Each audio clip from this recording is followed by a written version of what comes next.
Salam, hər vaxtınız xeyir olsun, hörmətli müəllimlər. Növbəti sınaqla davam edirik. Sınağımız sual-cavab, müzakirə və əməkdaşlıq bacarıqları daxil olmaqla ümumi sınaqdır. Bundan əvvəlki mövzular və eyni zamanda bu arada çəkilən mövzu və eyni zamanda əvvəldən pedaqogika hissəsindən uyğun olan bəzi suallara da burada rast gələcəyik. Yəni ümumi sınaqdır. Sual 1. Cədvələ əsasən uyğunluğu müəyyənləşdirin. Yəni doğrunun altında doğru, yanlışın altında yanlış axtarırıq. Təlim nəticələrini müəyyənləşdirərkən bu çox spesifik olmalıdır. Yəni şagirdin qazanacağı bilik və bacarıqlar, yəni fəaliyyətlər dəqiqliklə məzmununda əks olunmalıdır. Bu fikir doğru fikirdir. Çünki təlim nəticələri SMART-a uyğun hazırlananda təlim nəticəsi spesifik olmalıdır. Təlim nəticələrindəki fəaliyyətin çox geniş müəyyən edilməsi, yəni ümumi olmamalıdır da bu deməkdir. Çox geniş müəyyən edilməsi həm müəllim, həm də şagird üçün çətinlik yarada bilər. Həqiqətən bu düzdür. Ümumi olması bizim onu öyrənməyimiz üçün də bizə çətinlik yarada bilər. 3. Təlim nəticələri ölçülə bilən olmalıdır. Çünki qiymətlənmə meyarlarını hazırlayarkən bu təlim nəticələrindəki fəaliyyətə əsasən müəyyən edilir. Təlim nəticələri ölçülə bilən olmalıdır. Bu doğrudur. Yəni qiymətləndirmə mümkün olsun. 4. Təlim zamanı istifadə edəcəyi tapşırıqları müəllim təlim nəticələrindəki fəaliyyətlər əsasında hazırlamalıdır. Çünki tapşırıqlar təlim nəticəsinə çatmaq üçün bir vasitədir. Bu da doğru variant sayılır. Onda belə çıxır ki, həm birinci, həm ikinci fikir doğrudur, doğruya, amma yanlışın altında yanlış yoxdur. Ona görə doğruya doğruları götürdük, uyğunluq oldu A variantı.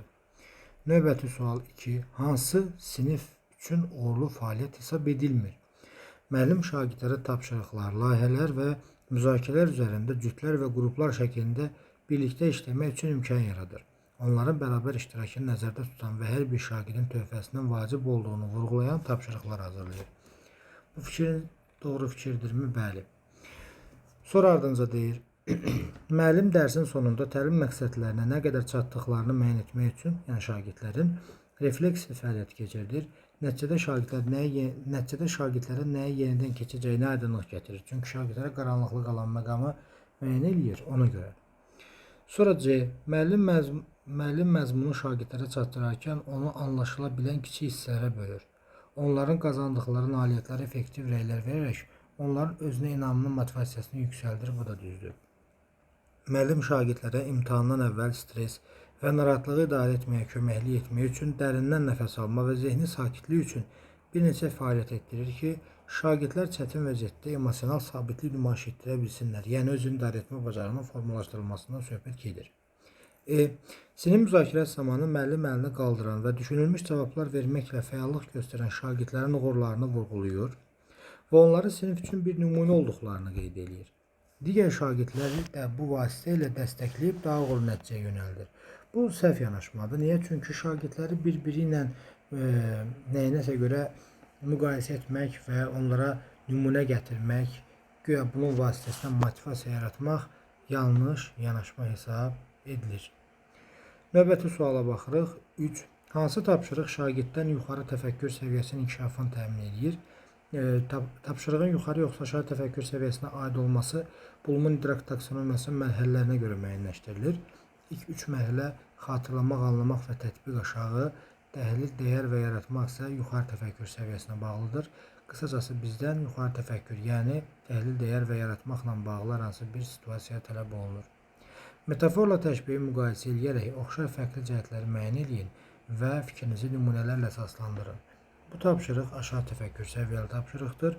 Anlamaq bacarığına əsaslanır. Fəqor teoremindən istifadə etməklə verilən üçbucağın hipotenuzun uzunluğunu müəyyənləşdirin. Deməli, burada nədən söhbət gedəcək?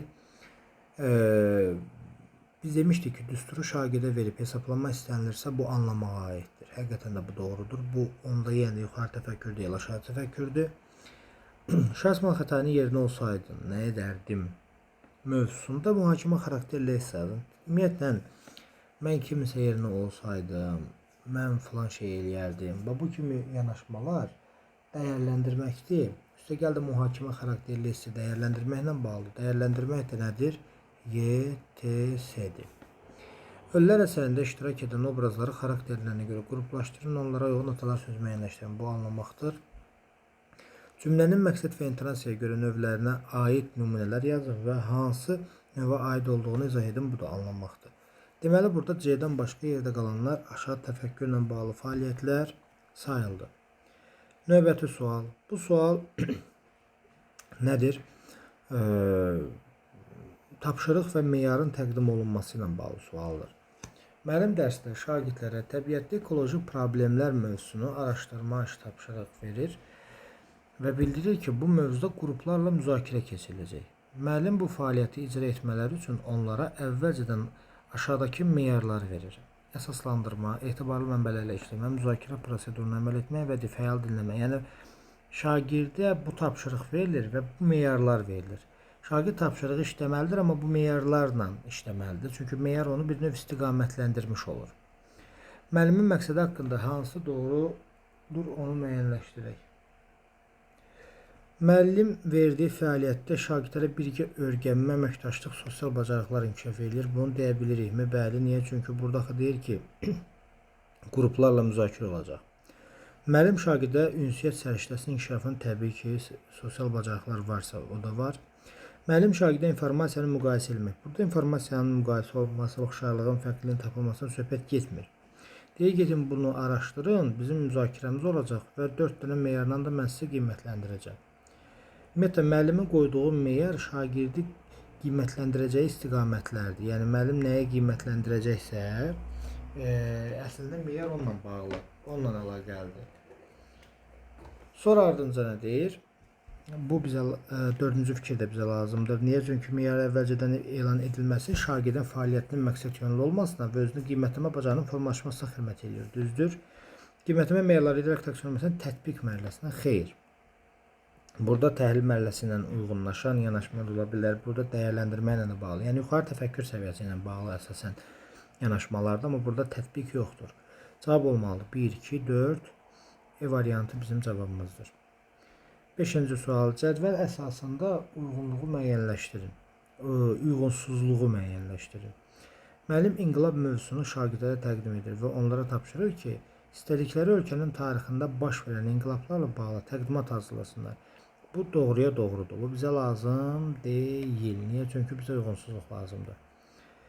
Sonra deyir, müəllim şagirdləri yeni biliklərini üzə çıxarmaq, şagirdlərin dərs aktivliyini saxlamaq, müzakirə olunan məsələyə maraq oyatmaq üçün interaktiv oyunlar təşkil edir. Bu da doğrudur. Doğruya doğru bizə lazım deyil. Çünki bizə uyğunsuzluq lazımdır. Diferensial təlim skafoldinqə nəzərən böyük anlayışdır. Xeyr, burası səhvdir. Çünki skafolding diferensial təlimdən böyük anlayışdır. Çünki diferensial təlim skafoldingin içində yer alan bir prosesdir. Bu əslində yanlış olmalıdır. Doğru yazıblar. Uyğunsuzluğu 3 yaradır. Müəllim şagirdlərin tapşırıqlarını istədikləri formada təqdim edə biləcəyi şərait yaradır ki, bu da şagirdlərdə sinifdə səmərəli öyrənməni təmin edə bilir. Yəni, diferensiallığı nəzərə alır. Bu doğrudur, amma yanlış yazılıbdır. Deməli, növbəti uyğunsuzluğu 4 yaradır. 3-4 cavabdır. Sonra, burada deməli 3-4 cavabda bunu qeyd edirik. 6. 2020-ci il Qafqazda gedən ictimai-siyasi vəziyyəti araşdırın. Azərbaycan öz tarixi torpaqlarını azad etməsi üçün başladığı əks-hücum əməliyyatı həmin dövr üçün labüd idimi? Fikirlərinizi faktlarla əsaslandırın deyir. Baxın, biz Azərbaycanın əks-hücum əməliyyatı, yəni o 2-ci Qarabağ müharibəsinin başlaması ilə bağlı danışırıq. Deməli, 2-ci Qarabağ müharibəsinin başlaması üçün Azərbaycanın başladığı bu əks-hücum əməliyyatı həmin dövrdə artıq, belə deyək də, labüd idimi? Yəni ki, o dövr lazım idimi ki, bu baş versin? Təbii ki, biz həmin dövrü araşdıracaq, ictimai-siyasi vəziyyəti araşdıracaq, həmin o bunları, hadisələri qarşılaşdıracaq və qənaətə gələcək ki, həqiqətən də Azərbaycan o dövrdə müharibə aparması labüd idi, yəni haqlı idi. Bunu ortaya çıxartdıq və bunu da təsdiq edən faktlarla əsaslandırmalar elədik. O zaman burada nə oldu? O zaman burada cavab olmalıdır. Təhlil etmək mərhələsi C variantı cavabdır. Sonra, summativ qiymətləndirmədə aşağı bal toplayan şagird düşünür ki, diqqətsizliyimə və vaxtı idarə edə bilmədiyimə görə rəflərim oldu. Növbəti imtahanlarda çətin suallara və asan suallara münasibətimi dəyişib daha yüksək nəticə qazana bilərəm. Bu cür mühakimə yürüdən şagird emosional taksonomiyanın hansı mərhələsinə uyğundur? Yəni şəxs əgər özü ilə bağlı, özünə qarşı tənqidi yanaşa bilirsə, özünün zəif tərəfini, özünün güclü tərəfini görə bilirsə, bu özünü qiymətləndirməlidir. Yəni özünü analiz etməli. Bu refleksiyadır. Refleksiya metakognitiv bacarıqlarla əlaqəlidir. Yəni qısacası metakognitiv bacarıqlarla əlaqəli olan anlayışlar emosional taksonomiyanın təşkil etmə mərhələsində özünü göstərir. Ona görə də 7-ci sualın cavabı D variantı oldu. Növbəti, cədvəl əsasında uyğunluğu müəyyənləşdirin. Müəllim şagirdlərə 1-ci Qarabağ və 2-ci Qarabağ döyüşlərini araşdırmağı və əldə etdiyi nəticələri müqayisə etməyi tapşırır. Metod informasiyalarla bağlıdır bu. Bu informasiya savadlılığıdır, doğrudur, savadlı kompetensiyası. Şagirdlər yeni il tədbiri keçmək üçün öz aralarında büdcə formalaşdırırlar. Bu büdcə ilə hansı resurslara tədbir üçün alacaqlarını müəyyənləşdirirlər. Büdcə deyirsə hesablama var, riyazi savadlılıqdır, düzdür.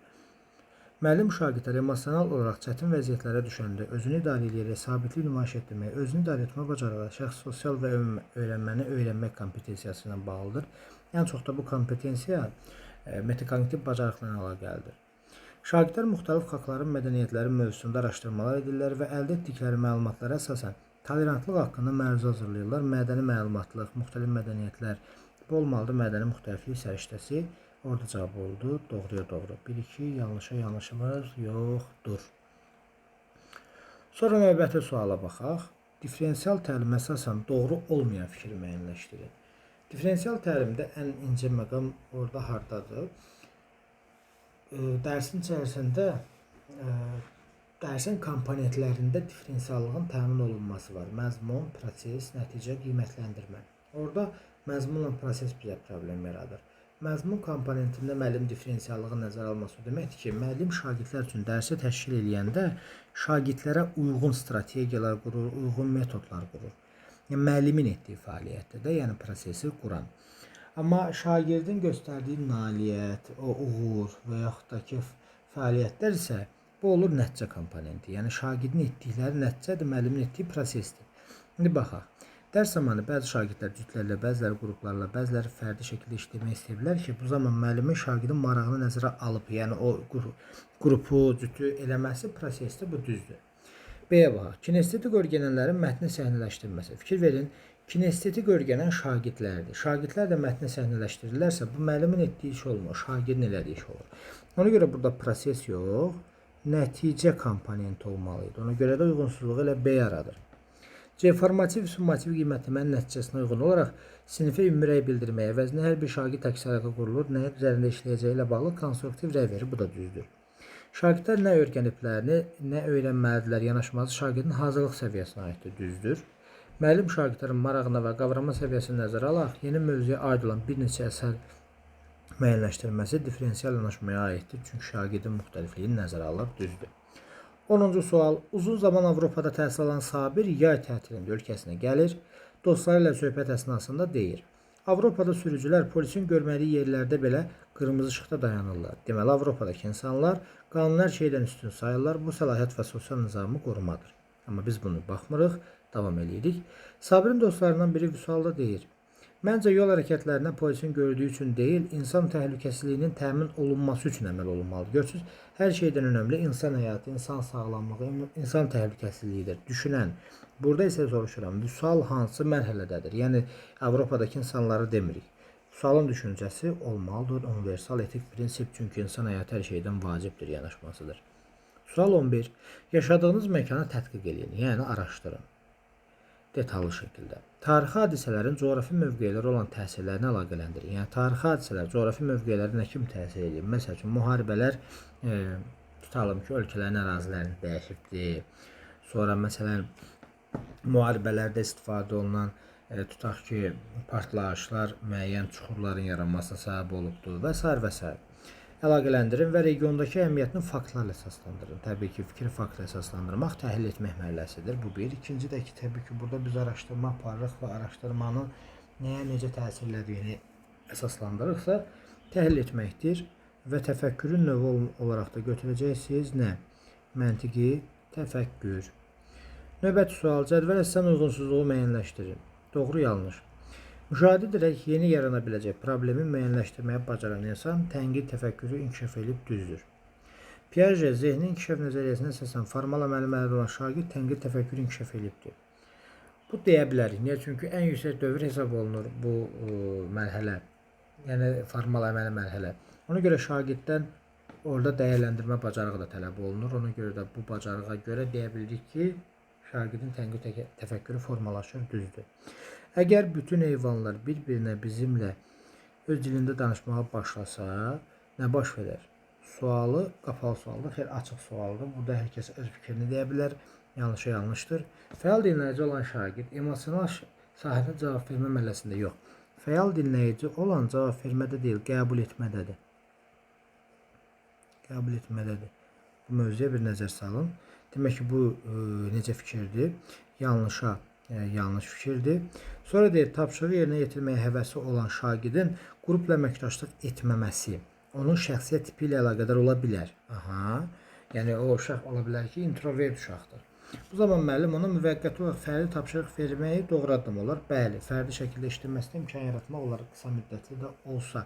Bu doğrudur, amma yanlış yazılır. Bu uyğunsuzluğu da elə yaradır. Cavab da 12-də edir. 13. Cədvəl əsasən uyğunluğu tap. Təlim fəaliyyətləri, yəni iş üsulu, iş forması, metodları təlim nəticəsinə əsasən müəyyən edilir. Düzdür. Qiymətlənmə meyar və üsulları dərsin təlim məqsədinə əsasən müəyyən edilir. Bu da düzdür. Dərsin təlim nəticəsi müəyyən edilərkən müddəti, spesifikliyi əlçatan olması mütləq nəzərə alınır. Bu da düzdür. Təlim prosesi üçün iş üsulları seçərkən dərsin təlim məqsədinə və qiymətlənmə meyarlarına diqqət etmək lazımdır. Bu da düzdür. Cavab olmalıdır. 1-2 doğruya doğru, 3-4 də uyğunlaşmır. A variantı cavabdır. 14. Müəllim şagirdə tapşırıq verir. Nə üçün Azərbaycanda qəhvə yetişdirilmir? Fikrinizi əsaslandırın. Tapşırıq bu müdrik taksonomiyasının hansı mərhələsinə aiddir? Bu, coğrafiya ilə bağlı bir tapşırıq nümunəsidir. Bu sual hətta imtahanda da istifadə olunubdur. Bu tapşırığa nə deyə bilərik? Təhlil etmə mərhələsi ilə bağlı bir tapşırıqdır. Niyə görə? Çünki şagirdlər Azərbaycanda nə üçün qəhvənin yetişdirilməməsinin, yəni elmi əsası var da, ya da doğrusu faktı var ki, bu niyə yetişdirilmir? Demək ki, burada fikri faktla əsaslandırma məsələsi yenə də ortaya gəlib çıxır. Çünki biz bunu özümüzdən izah edə bilmərik. Bu bizim düşüncəmiz deyil, bu faktdır. Ona görə də bu olmalıdır, təhlil etmə mərhələsi. Bu sual 24-də, 23-də miqdə istifadə olunubdur coğrafiya ixtisası üzrə. Sonra davam edirik. Müəllim şagirdlərə getmək istədiyiniz ölkəni müəyyənləşdirin və niyə məhz o ölkəyə getmək istədiyinizi əsaslandırın. Fikir verin. Deməli, burada nədən söhbət gedir?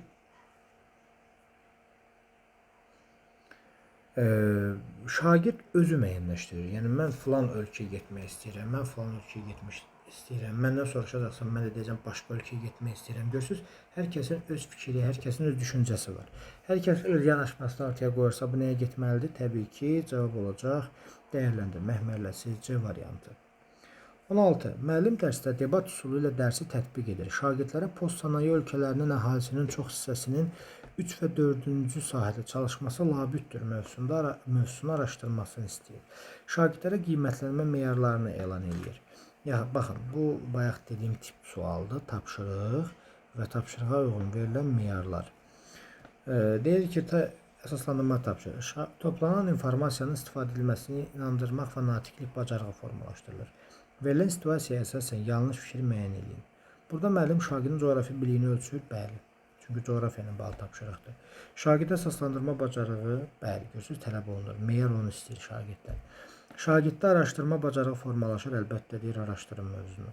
Şagirddə informasiyanın ümumiləşdirilməsi və qruplaşdırması bacarığı, bu yoxdur. Çünki şagirddən informasiyanı ümumiləşdirmək istənilmir burada. Şagirdin özünə qiymətlənməsi təmin edilir. Çoxunuz bunu yeyib yazırsınız, amma burada o da var. Niyə? Çünki meyar axı burada əvvəlcədən niyə verilib şagirdə? Meyar əvvəlcədən verilirsə, deməli şagirdin özünü o meyarla müqayisə etməsinə, eyni zamanda meyar vasitəsilə qiymətləndirmə şagirdin metakognitiv refleksiya bacarıqlarını formalaşdıra bilir. Səhv deyil, düzdür. Cavab olmalıdır 16-da D.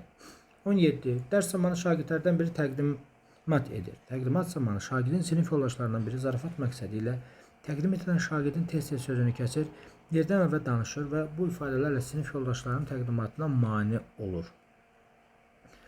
Deyir ki, müəllimin yanaşması belə bir vəziyyətdə hansı addımı atsa doğru etmiş olar.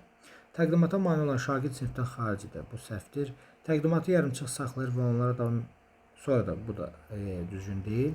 Yaranmış bu vəziyyəti görməzdən ki, bu da düzgün deyil. Məsələyə qarışmayaraq, bu da düzgün deyil. Qaydaları xatırlatmaqla prosesə müdaxilə edib, həmin şagirdə müzakirəyə sövq eləyir. Həqiqətən E variantı doğrudur. Atılacaq ən doğru addım budur. 18. 18-ci sual təhsil institutunun bizə təqdim elədiyi sınaqdan bir sualdır. Yəni konkret olaraq imtahanda imtahanın nümunəsində olan sualdır. Müəllim həyatla bağlı problemli situasiya qoyur və onun həllini şagirdə tapşırır. Ümumiyyətlə, bu tapşırıqda fənüstü inteqrasiyanı dərhal tapa bilirik. Eyni zamanda burada müxtəlif fənlərlə qazanılmış bilgilər də əlaqələndirilir. Deyə bilər müəllim, hansı fən? Biz həyati problemlərin həll olunması üçün həyati fənlərdən qazandığımız bilgilərə istinad edirik. Ona görə də həyati fənlərdən qazandığımız bilgilər deyirsə, məsələn, biologiya, kimya, fizika, bu kimi fənlər bizə lazımlı olacaq. Olacaq nə? Fənlər arası fən üstü inteqrasiya E variantı. 19. Səhvlər üzərində iş apararkən şagird müəllimdən səhvlərin izahını soruşanda müəllim şagirdə yönləndirici sual verir və səhvlərin özlərinin müəyyənləşdirməsinə şərait yaradır. Müəllimin bu fəaliyyətin məqsədi barədə deyilənlərdən hansı doğrudur? Müəllim niyə cavabı birbaşa vermir? Məsələ odur. Müəllim şagirdin sağlam mənəvi psixoloji mühitdə öyrənməsinin təminində çalışır. Yox. Müəllim yönləndirici sual verməz şagirdə yönləndirici sualın özünü qiymətləndirmə olmur. Şagird öz səhvini düzəltməyə şərait yaratmaqla düzgün nəticə çıxarmasına və daha çox öyrənməsinə şərait yaradır. Əslində elə əsaslandırma C düzdür. Gələcəkdə öyrənmə prosesinin əhəmiyyətli olduğu üçün müəllim şagirdin deklarativ bilik, xeyr, aidiyyatı yoxdur. Şagirdin yaradıcı təfəkkürünü inkişaf etdirir, xeyr. Burada cavab olmalıdır C variantı, çünki şagirdin öz səhvindən özünün öyrənməsini təmin etmiş olur. 20-ci sonuncu suala baxıram. Müəllim müşahidə edir ki, sinifdə şagirdlərdən biri müzakirə zamanı irəli sürülən heç bir əks arqumenti qəbul etmir. Öz mövqeyinin dəyişməz olduğunu nümayiş etdirir. Özünü bütün sinif yoldaşlarından ağlı hesab edir və düşünür ki, heç kəs onun qədər bacarıqlı ola bilməz. Bu da sinifdə konfliktə səbəb olur. Şagirdin davranışı onun haqqında hansı informasiyanı verir? Şagird mənəvi dəyərləri yüksək inkişaf edib, bu səhvdir. Şagird emosional intellekti və mənəvi dəyərləri yüksək səhvdir. Şagird emosional intellekti aşağı səviyyədədir. Aha. Öz haqqında məlumatlıdır. Aha. Amma hələ emosiyalarını idarə etməkdə çətinlik çəkir. Bəli, C-dir cavab. Şagird emosional intellekti aşağı səviyyədədir. Tamam. O hələ ancaq öz hisslərini tanıyır və ona uyğun davranır. Necə yəni? Öz hisslərini tanıyır və özünü idarə etməyə bacarır. Xeyr, axı bu səhvdir. Çünki uşaq əgər öz hisslərini tanısaydı, düzgün davranış nümayiş elətdirə bilərdi. Deməli, bu səhvdir. Şagird emosional intellekti yüksək inkişaf edibdir. Bu da səhvdir. Cavab olmalıdır. 20-ci sualda C variantı. Belə, müəllimlər, bu suallar haqqında bu qədər. Ümid edirəm hər kəs üçün faydalı oldu. Sağ olun, növbəti sınaqda görüşərik. Hələlik.